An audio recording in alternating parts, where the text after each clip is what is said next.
All right. Hey guys.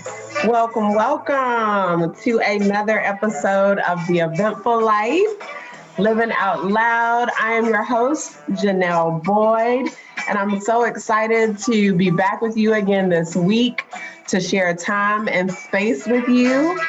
I know that you have many different places that you can be, but I appreciate the fact that you choose to share this time each and every week on Thursdays at 1 o'clock with me as I bring you women who are entrepreneurs, mompreneurs who are facing different challenges, facing different triumphs, but they're doing it authentically and showing up as their full selves, which is what the Eventful Life and Living Out Loud is all about, guys.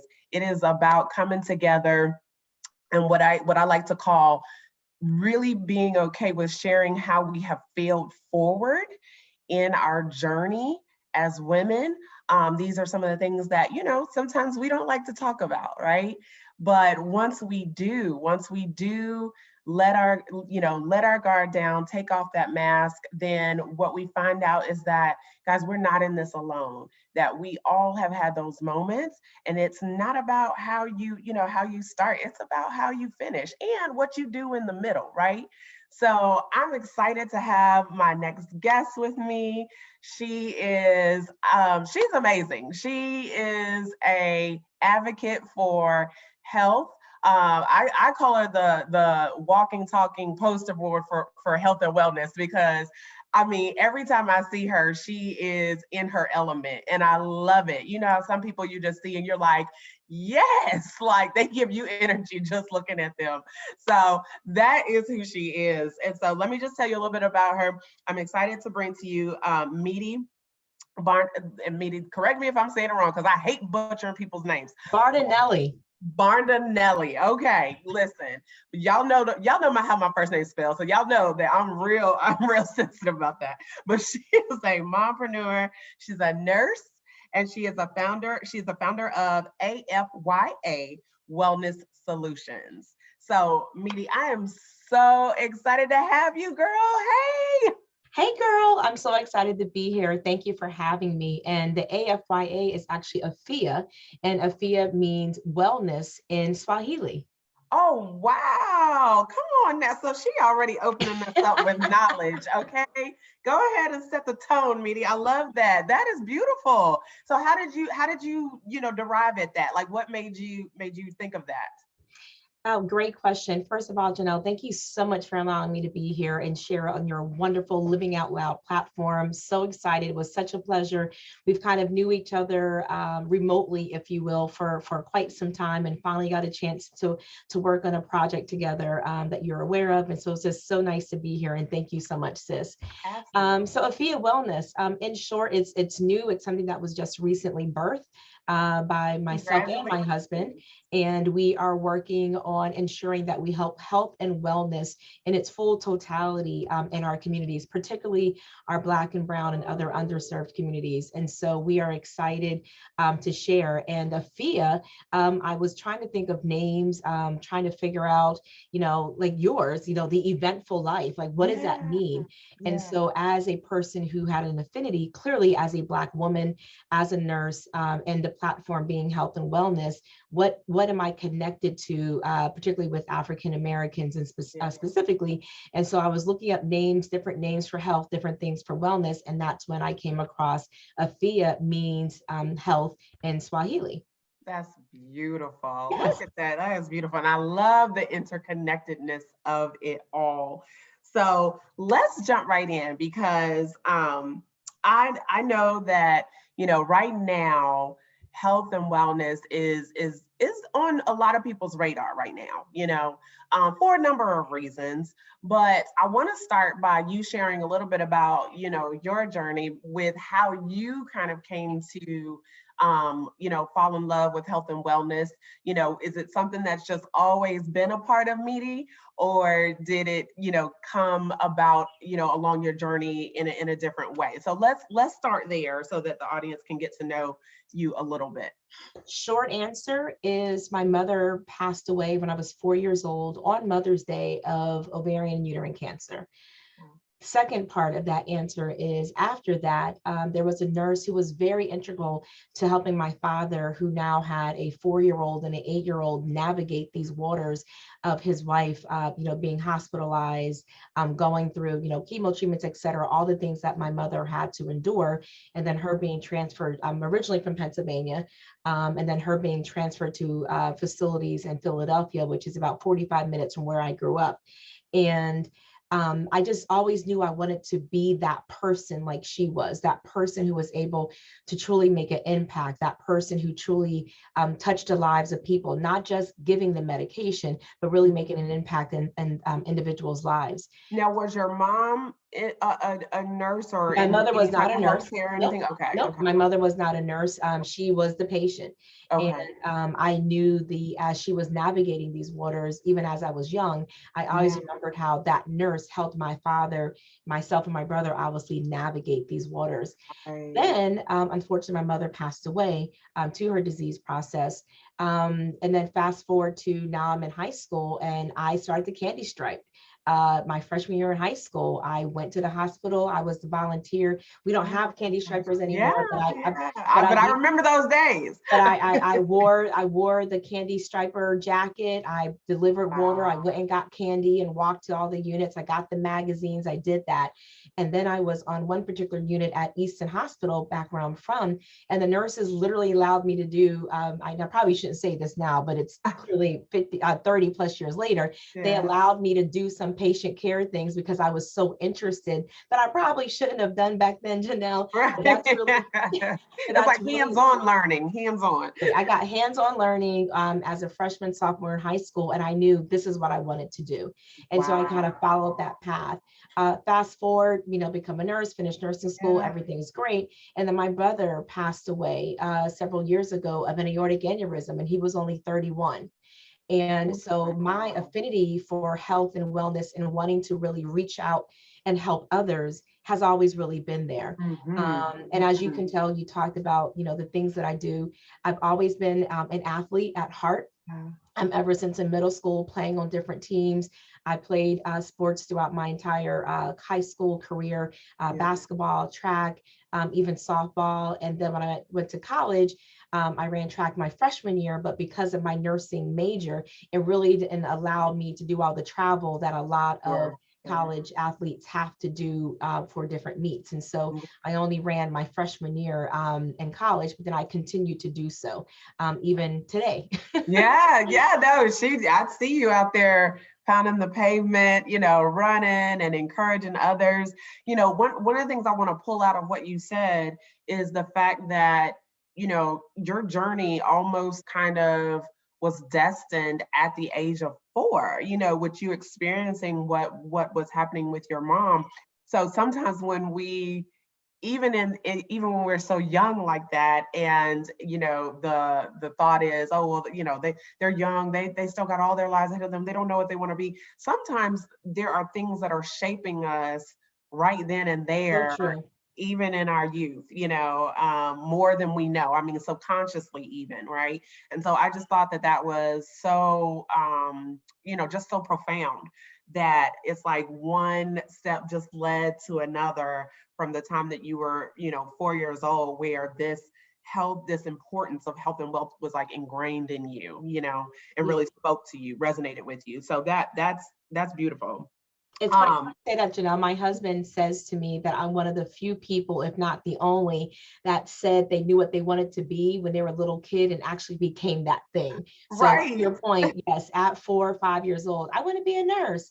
And then I became a candy striper, and then now I am a nurse. And so you are so true. I Yes. love that. I love that. That they, I point that out to my audience because they know I'm always saying about how the things that that we experience, right? Because I'm all about experiences, the things that we experience in our youth, how they shape us. And you know, it can shape us sometimes in a positive manner, it can shape us sometimes in a negative manner. But you know, they do come with us into our adulthood, right? So let's get into this pandemic though, because listen, I have to say, whew, y'all take a deep breath because we've been on a journey. And I think this last year and a half has, with the, you know, being in this pandemic, it's shown us a lot of things. Like, you know, first and foremost, it showed us that we needed to slow down, that we were moving lightning speed fast. But yet we were not focused on some of the most important things we truly needed to be focused on, hence our health, right? The other part, though, is that it ended up shining this huge spotlight on the disparities that exist. I mean, I think a lot of us already knew that there were some to a degree, but it really made it very clear that we've got a lot of work to do. And so I want to talk to you from that standpoint. Just, you know, as a nurse, I can't imagine the things that you have seen over this period of time as it relates to people's health, lack thereof, how this pandemic has affected especially, and let me just really be clear, especially the Black community.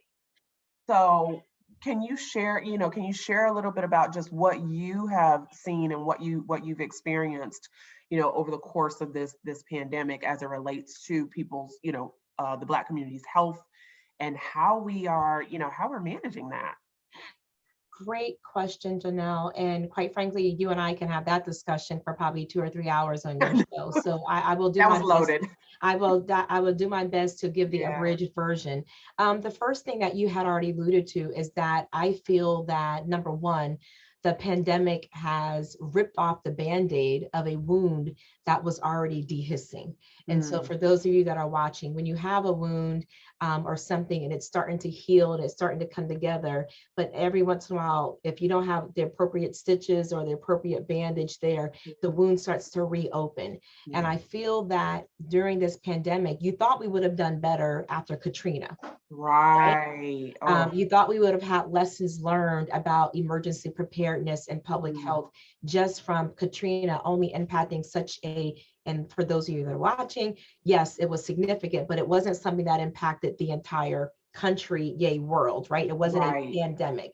So something that impacted a huge portion of our country, a huge portion of Black and Brown individuals, and we didn't learn. We didn't prepare, we didn't do better, nor did we do better. I feel that what I have seen during this pandemic is both positives. So I positives and negatives. So I'll start off with the negatives to end on the positives. Okay. The negatives are that disparities and inequities continue to exist.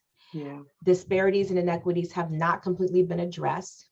There's still continued mistrust with our medical system from African Americans and other Black and Brown individuals because of the historic, and Tuskegee is just the one that everybody talks about. Sure. So we'll use that as a stepping stone, but that Tuskegee experiment, for example, people continue to have distrust for something that has taken place nearly, over 50 years ago. Yeah. And then the other part of that is how we have a lack of a sense of community. We talk about doing things and sharing and looking out for our neighbors, but how neighborly have we really been? Yeah. And the other negative that I would say, or something not really negative, but something that I learned from this experience is that your message, regardless of if it's healthcare, business, event planning, architecture, whether it's your personal life, professional life, the messenger is just as important as the message. And so That's good. we noted that through the messages that we were receiving from our senior leadership, from our government officials, no names Yeah. mentioned.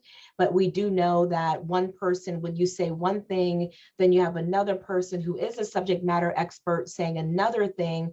And then you're leaving it up to the masses who are all afraid, unaware, unsure, unease, uncertain. So you learn that the message is just as important as the messenger, and vice versa. Yeah. And so that's something that was a big takeaway.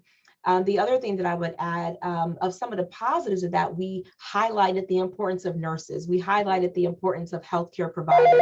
Yeah. Highlighted the importance of having really, really good, strong teachers, and having the importance of appreciating our educational system. So we appreciated, you know, our other essential workers, the grocery store workers, the bus drivers, the people who pick up our trash in our municipalities. And so even though it was a lot of negative, I do think we now appreciate those positions that before we did not. Specifically as it relates to health, one of the things that I would love to add, if I say nothing else on this show, is that health is our greatest asset that we have. If you are not, it doesn't matter how bright, how brilliant, how smart, or even how much money you have. If you physically aren't here, if you are not mentally, physically well enough, and there's a difference between health and wellness, I want to add, you will have a very difficult time fulfilling your mission, your vision, and the dreams that you want to do to impact the community. So at the core of everything we do, health is our greatest wealth asset that we have. And lastly, in closing to this, to your question, is don't wait until you are diagnosed with something until you start caring about your health. Don't wait till you get COVID to start realizing, oh, I shouldn't smoke or drink, or I need to exercise more, I need to eat better. Don't wait until you're hospitalized before you start caring about washing your hands and doing the appropriate things that you need to do. So those are just a few, if not many, of the things that I think we've learned during this pandemic. That's really good, Meedie. I appreciate you breaking it down, you know, in that way, and dissecting, you know, just some of the things that obviously we could still improve in, but then some things that were done really well. Because I do think that that really summarizes a lot of what we've experienced, you know, during this pandemic are some things that were, you know, done really well that have come out of it. And then some things that, you know, it just really showed we've still got a ways to go, you know.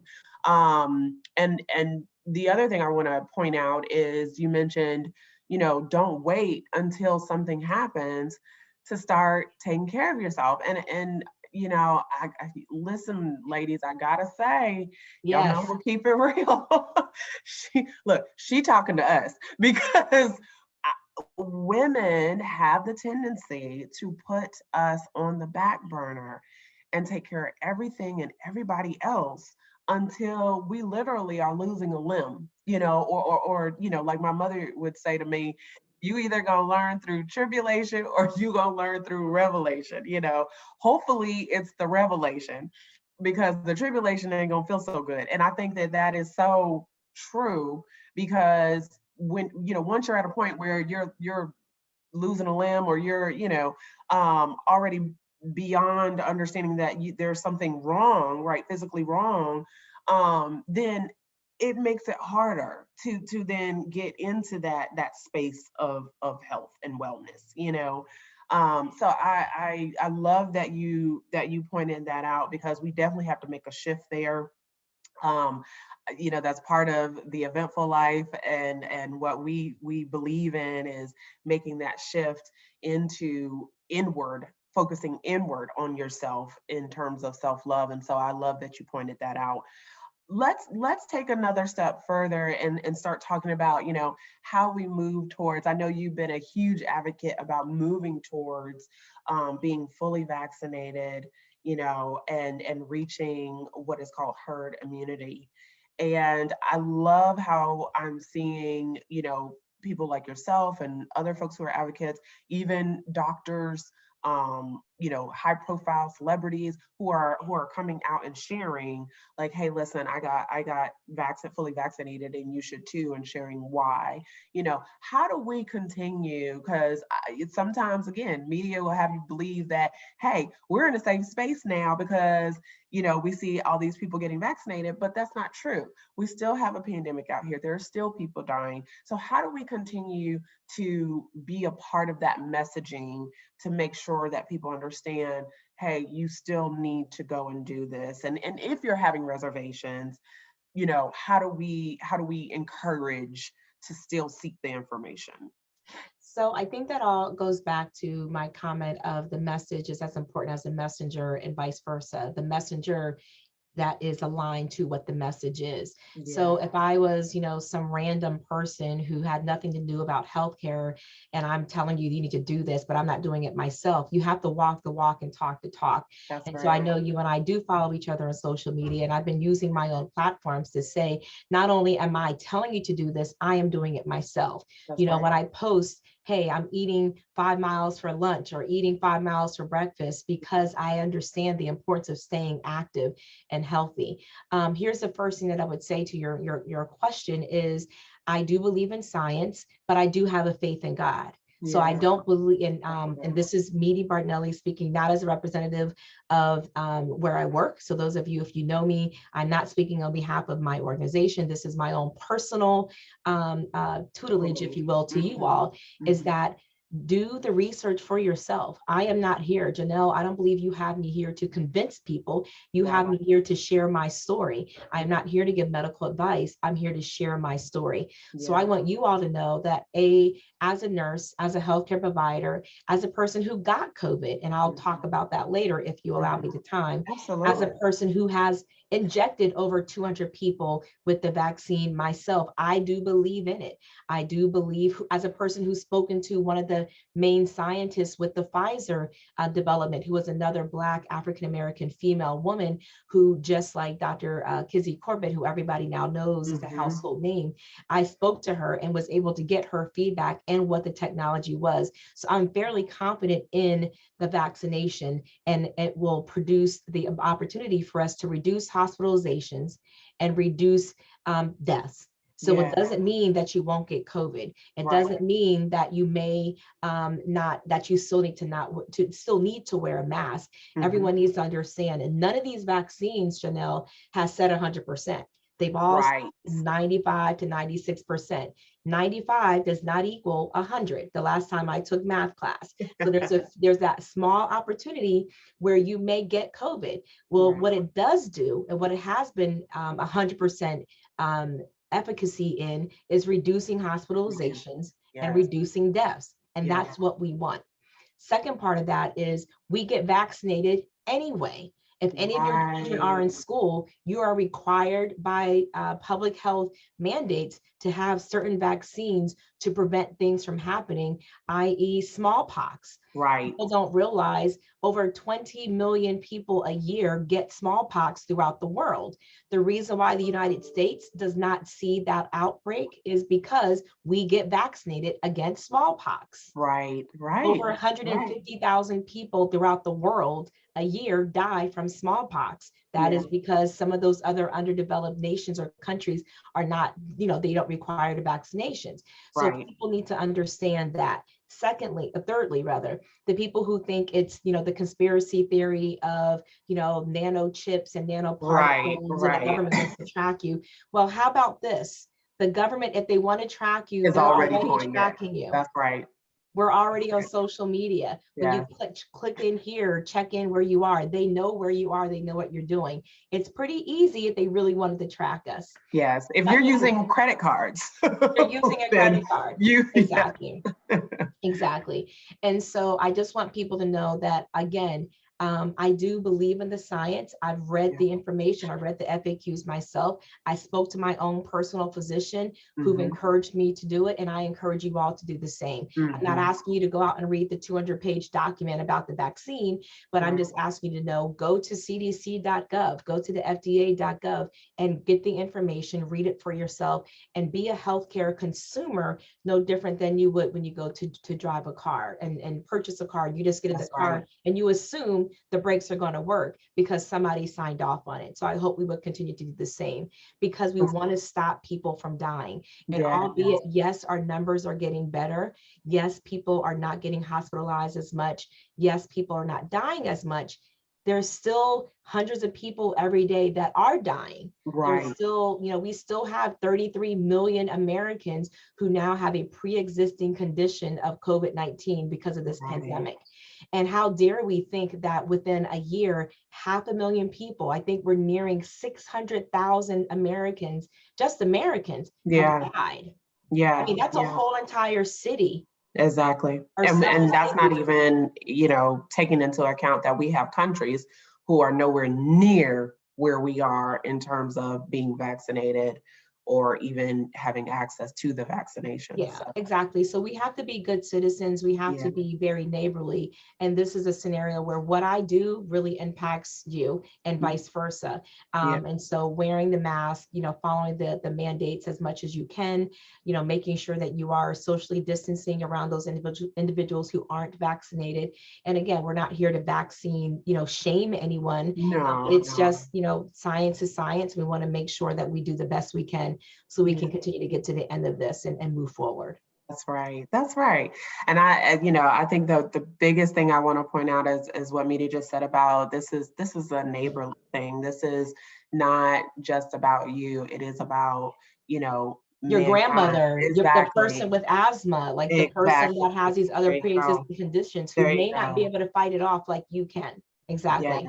yeah. So it's being a good human to your neighbor, But thank you, Meedie, for again for just breaking that down, sharing that. I think that we have a lot of folks who you know just don't know where to seek the information, who to talk to. And I love that you said, talk to your doctor, talk to a medical professional. You don't have to go out here. Nobody's asking you to go out here and research a document or anything like that, because I mean, there's a lot of stuff out here, right? Let's be honest. But I think talking to people that you trust, which is ultimately what you're saying, talk to somebody you trust, and that is a professional, is where you can start if you are still hesitant or questioning. So thank you for that. Now I want to talk about, you mentioned, your experience of actually having COVID. And, one of the things that I will say as a part of this, like we just said, is think about your neighbor. And I myself have always said, like, our frontline folks, they're showing up every day to work. And so just in and of itself, they're putting themselves at risk. You're putting yourself at risk because you're there, around patients who have COVID. So let's talk about your experience and how that, what were some of the things that you experienced when you did have COVID? So I had my first first of all, I eluded getting the virus for many, many months. Mm-hmm. Obviously, the pandemic started kind of Because really you here in worked the the US. whole time, right? I went Throughout the February, pandemic. all the way from February of 2020 to December 23rd of Wow. 2020. I got my first dose of the vaccine on December 23rd, the eve Thank of you for your Christmas Eve. service, by the way. Thank you, dear. Was, working, I think it was 14, 16 weeks straight that I literally came to the hospital every single day, even on my days off, to make sure my Mhm. team is well, making sure everybody had what they need. And that was pretty much at the height of when nobody knew what was going on. And we were all very, afraid, healthcare workers included. Mhm. So we really didn't, when you think about it and reflect, we really didn't get a hold of this or quite good understanding about the masking, et cetera, really until the end of the summer. summer, if you recall. So we were still all very, afraid, restaurants and everything was closed. Yeah. So just fast forward, still working, everything is fine. Numbers are getting increasing. People are passing away, very scared, managing fears and anxieties of not of only your own, but also of the team that you lead. Well, December 23rd, I received my first dose of the vaccine. And then I was routinely getting tested, as most healthcare professionals were doing at the time.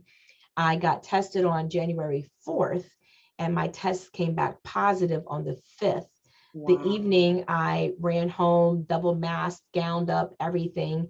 I was quarantined at a hotel downtown DC, which was the eve of the insurrection. So you had already had my first dose. One vaccination. Correct. I had Pfizer. I had the first dose of Pfizer because at the time, Pfizer was the only option we had, if you recall, back in December. Okay. Moderna didn't come out until the end of January, February, when Moderna just started to become available. And so with that, Janelle, I lost all sense of smell, all sense of taste, and I had a lot of fatigue. No other major respiratory symptoms. I still had an appetite. I was just kind of tired. I had to quarantine away from my husband and son in a hotel away from them. By the grace of God, they both tested negative repeatedly, so that was fine. And it was one of the most difficult times. And I posted this and shared this many times, that social distancing is great, social isolation is not. And so the mental toll of literally being in a hotel with amenities, refrigerator, computer, cable, cell phone. Yes, I can reach and speak to people, my own bathroom, etc. I had to have food door dashed and dropped up at my door every day because they wouldn't come and change the linens. There was no room service, so I had to clean my own bathroom, etc. And then more importantly, just not having human touch or human interaction for 10 days was extremely, extremely difficult. Subsequently, after my quarantine period was over, I am a fairly healthy individual, no major medical issues, and I don't mind sharing. I developed hypertension. My blood pressure when I came back to work was 165 over like 116, 117. And I could feel that something wasn't quite right. Fortunately, I went to see a dear friend who is a cardiologist, and he checked me out. Even in his office, yes, you're way too hypertensive, like, mini stroke level type, because your bottom number should not be that high. And I'm on currently and still on blood pressure medications to make sure that my blood pressure will normalize. And this is all what we call sequelae, what we in the healthcare field, residual impacts from one particular disease will create these other events.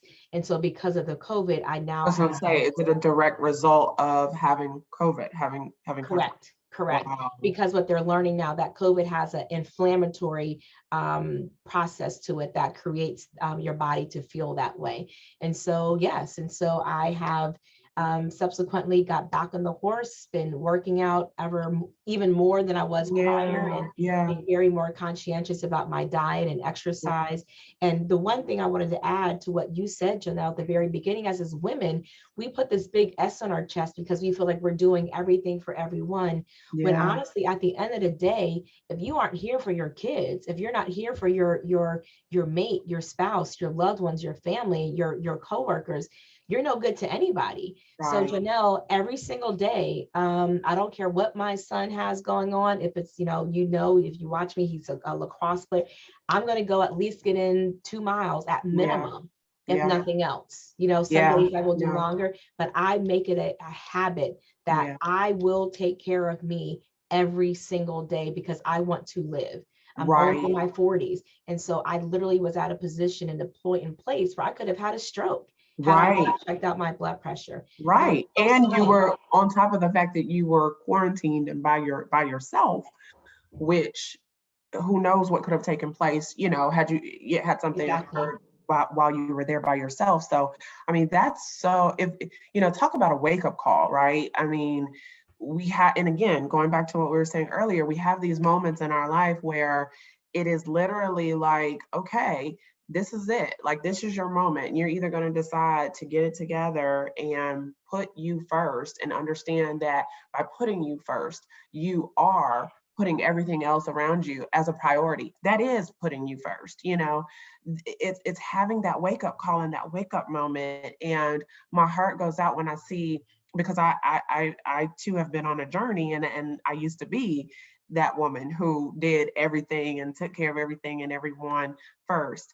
But like you, I thank God every day that now it has become my non-negotiable. I do not flex on that at all. And I just believe that for every woman and every person, honestly, you have to find time for you so that you can take care of you. And this is a great way to segue into our last question, Meedie, which is, as we are, coming through and out the end of this pandemic, my greatest hope is that this really has resonated with all of us in terms of where we are placing our health on our ladder of priorities moving forward.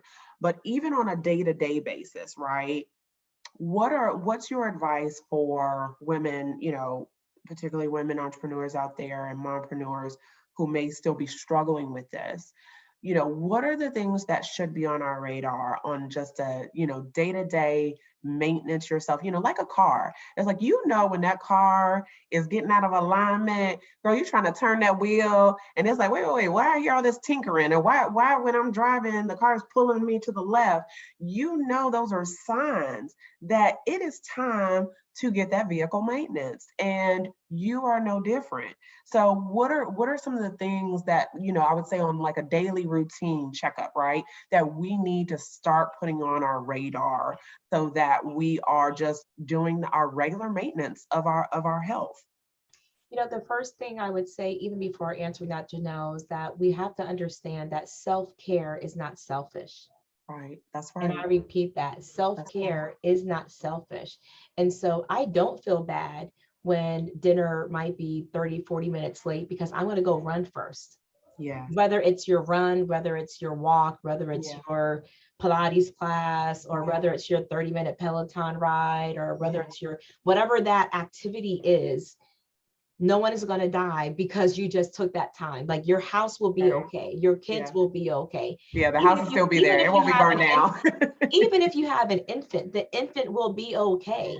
And you really, it's about a mind shift. It's all about your mind shifting and your mindset of, you have to be, and I can't preach this as more eloquently of just simply stating, you have to make yourself a priority, as you said, so everything else you can prioritize. Because if you're not there, if you're sleepy, if you're tired, if you're overweight and walking up the steps creates such a respiratory distress, if you have diabetes and now you have to go and worry about your insulin shots, if you now have not cared for yourself and you now have to get dialysis Monday, Wednesday, Friday, and that takes 2 to 3 days out of your week. Women, sisters, brothers, whoever you are, some things happen just because we age, and that's part of the aging process. I get it. But there's a lot of things that are in our control, and it's all about your mindset. You really have to, before we even talk about what to do, Janelle, it's about, you have to know that you are important. You are the greatest gift that God has given to the people that are around you. And if you are not the best version of yourself, it doesn't matter. Just because you cooked the dinner, but if you were so lazy and you just boiled hot dogs because you're just tired, whereas if you actually took the rest and actually, maybe I'll make a salad, or maybe I'll be a little more creative, maybe I won't be so short tempered, maybe I won't have such a sharp tongue. All of those things create anxiety. Particularly for your audience, if there are other women, but particularly if you're Black and brown, you need to understand that we have a higher predisposition to diabetes, to hypertension, to heart disease. And I believe, and it is scientifically backed up, so please feel free to research, cortisol is a hormone that is released in your body when you're under stress. So when you are stressed, your body produces cortisol, and the higher levels of cortisol that you have in your body, the higher instances of the hypertension, diabetes, cancers, all these other things that happen. So as to your analogy of the car, Well, if you have a sports car, if you have a Lamborghini or something, you're not going to go put in regular gas. Right. Right. You're That's going to good. have enough money to put in high premium gas for that expensive car. You can't Yeah. continue to put in regular gas into, the Mercedes or BMW or That's whatever right. it is, and expect that engine to continue to run appropriately for the length of time that you want it to run. Yeah. So my brother That's passed true. away at the age of 31 of an aortic aneurysm because he had hypertension, because he had high blood pressure. He left two young children. 31. 31, exactly. My Yes. mother passed away from cancer at the age of 34. And so maybe you can't control the cancer, but hypertension you can, right? Yeah. And so what you have to realize is that there's certain things where we have our biological age, and then you have your chronological age. Yes, I am 45 because that's my age, but I Right. don't have to look or behave or have a body type of someone so age. And we've all seen, one of my favorite things to share, Janelle, is I love the issue of Essence that comes out every year of all of those beautiful women who are like 70 and 60. Yes. And they look, and Janelle, girl, they look better than me and They you, look- right? And you're like, how does that happen? And then when you go back, and this is segueing into your actual direct question, when you read those stories, all of those women have a mindset of caring for their bodies. That's right. They That's either right. drink their water, Water. they 10 glasses of water every day. Yes. They exercise. Yes. They have their 1 glass of wine. Yeah. They make They're sure physically active. they're Like active. just, They wash the makeup off their face every Yeah. night. They rest. They Yeah. eat well. So if you look at what those women have done to maintain and sustain their physical being, that also impacts their mental being, because they made a mindset. And when you read those stories, they don't get stressed.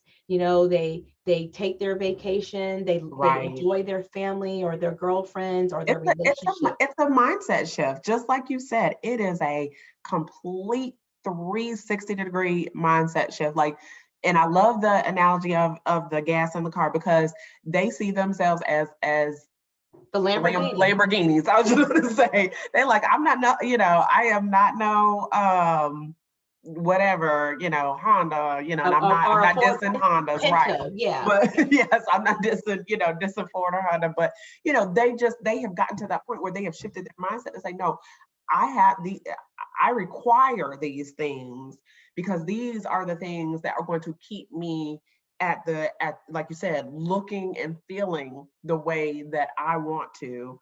And we use that saying all the time. I'm so glad I don't look how what I've been through. What I've been through. Yes. Amen.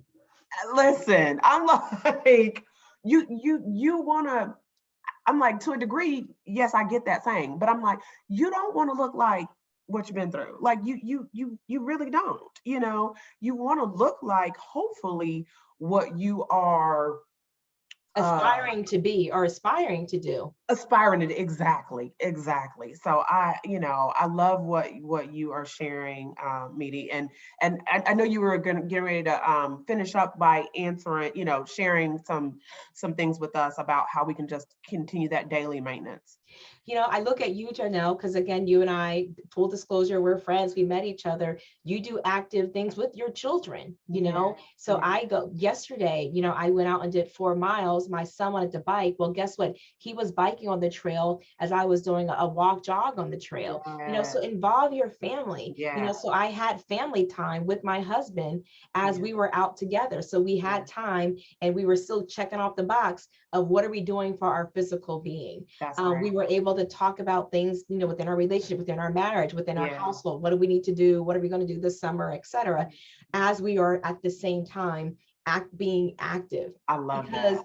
And what I want to let you all know is, find what motivates you. What motivates me is I want to be an active grandmother. I pray to God that my son's only 15, but I'm saying I want him. She's like, not yet, but. Not yet.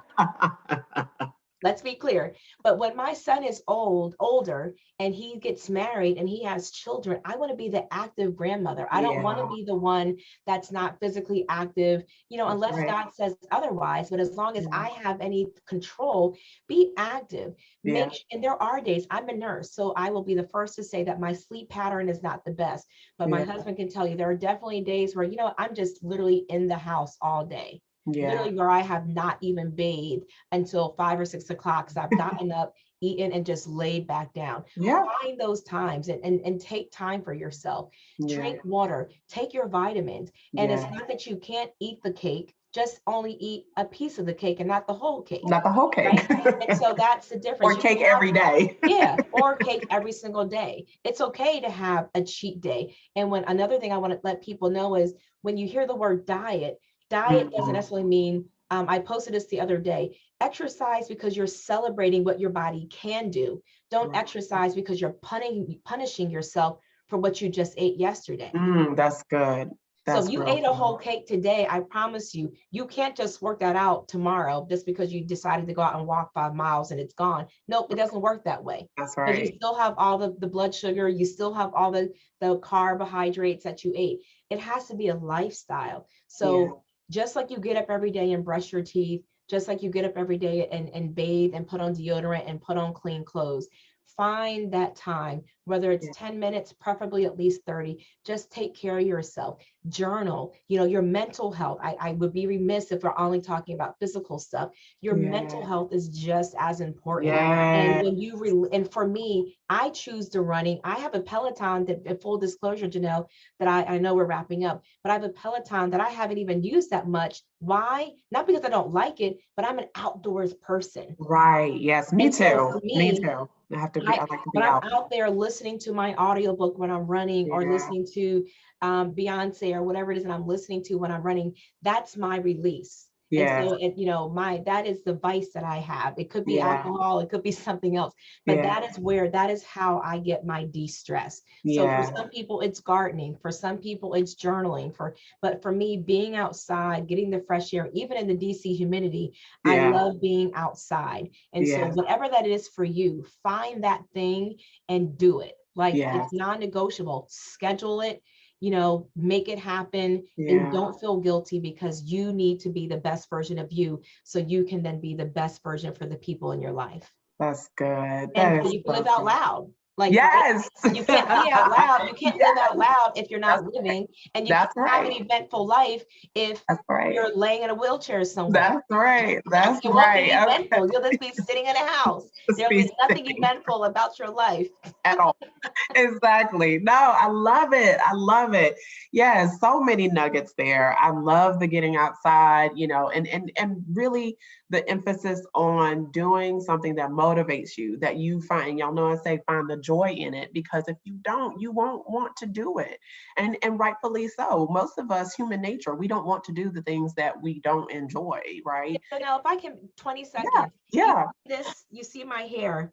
And you know me, you've seen my hair straight before. I really need you all to know, particularly for my Black and brown sisters, figure it out. So you will see me rock the same curly Q that I figured out a couple of years ago, because I don't have a perm, only because I run and I exercise. And so the humidity in DC, for those of you who are in the area, is it's treacherous. Janelle will tell you, you can have the nice, beautiful hair, and by the time you walk outside for 5 minutes, it's Simba.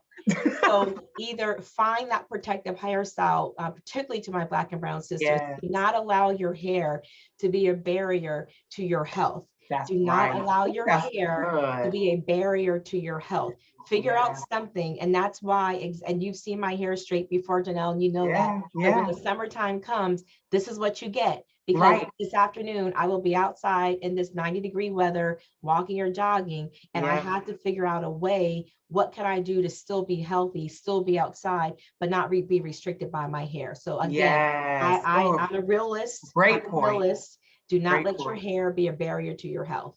That's good. That's good.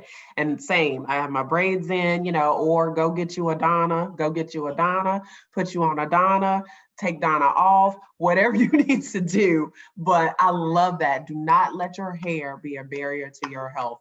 Well, listen, y'all, we're gonna end it on that because I think that's that was a mic drop right there. And I think it's a great reminder because we will find reasons, well, my hair, and well, I got this and I got that, and eliminate all excuses because nothing is more important than Excuses taking build care of monuments you. of nothing. That's right. Ooh, that's good. That's good. So listen, Meedie, tell them how they can stay connected with you. How can they find you? Because again, and for a number of reasons, I mean, obviously she is a wealth of knowledge. So if you do have questions, reach out to her. I'm sure she would be happy to share with you, anything that you are hesitant about. Then Meedie is a great professional that would be able to share that with you. So Meedie, how can they stay connected with you? Thank you, Janelle. So for those of you that are watching, please feel free. It's simple. Meedie Clark, my maiden name, Meedie Clark Bardonille on Facebook, on IG. I am Meedie B, MEEDIEB. All of my hashtags are typically Nurse Meedie B, and also hashtag Be Well and Live. That is my thing. You have to be well in order to live the life and to live the purpose that God has given you. So I am so honored and blessed and full of gratitude, Janelle, for allowing me to share your platform, to share just one of my passions and drives, to get that message out to other individuals out there, to be well and live, take care of yourself, and know that your health is the greatest wealth asset that you have, regardless of how much money you have or social accolades you may receive. If you're not there healthy, I just want you to live your best life, live it out loud, as Janelle says, and make sure you have an eventful and a full life by taking care of yourself so you can do those things. So thank you so much for allowing me to share today. Thank you, Meedie, and thank you guys for tuning in again. Our time always comes to a close so quickly because you know how it is when you're in front of good friends and having good conversation, then the time just flies. So thank you for sharing time and space with us. Remember, guys, you can have it all, but you have to make the decision to have it on your terms and your time. All right, until next week, friends, thank you so much. Have a beautiful and blessed week, and we'll see you again next week. Thank you.